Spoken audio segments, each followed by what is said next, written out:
Just recently, I've had to replace my detailers. So, upon coming into the place where I usually buy all my equipment, I found some Andes T edges. So, what we're going to talk about today is that we're going to talk about some cautions when cleaning, how to adjust the blade on the edges, the size and the shape compared to other liners, as well as the verdict on whether the trimmers are pretty good or whether you can leave them in the store. And so, as I mentioned, these are the Andes T edges. I found them for about $55, and they might not be new to most of the barbers who are experienced, but they were to me, and so I picked them up.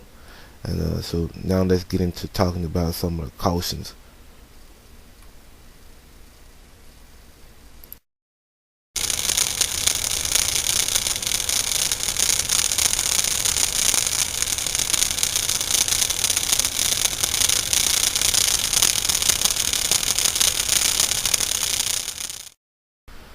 So now I'm sure you can understand why I said there needs to be some caution when cleaning, because of the way that the on and off switch is set up. Is that if it's not secured by the top of the case, then you can actually see electric sparks between the contacts that the on and off switch is making. Please be careful when you're cleaning. Please unplug the equipment so that you don't run into any problems in that regard. Now this is something that's very familiar, the tension spring that can be found in most Andes trimmers and clippers. This is very, very promising in the way that it looks, and when I first took the equipment apart, I was very, very happy to see that, because that meant that the power that can be supplied to the blade is adjustable. So here are the two mounting screws that you use to secure the case. The upper screw is used to secure the upper part of the equipment, and the lower screw is used to make sure that your on and off switch is in place. A caution about the upper screw: if you tighten it too much, it will impede the movement of the blade. So you want to be careful and adjust it just so where you can use the blade effectively. And here is a picture of the blade, although much smaller than most Andes trimmers.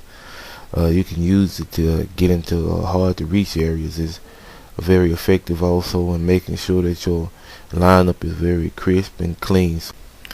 So now we're going to get into the blade adjustment, and as you can see from the video, the blade is set up just like most Andes trimmers, with the two screws at the bottom that can be loosened, and then the blade can be moved either to get a closer cut or to get a duller cut. But at any rate, it's very good to see that that's one of the options that you can use with this trimmer.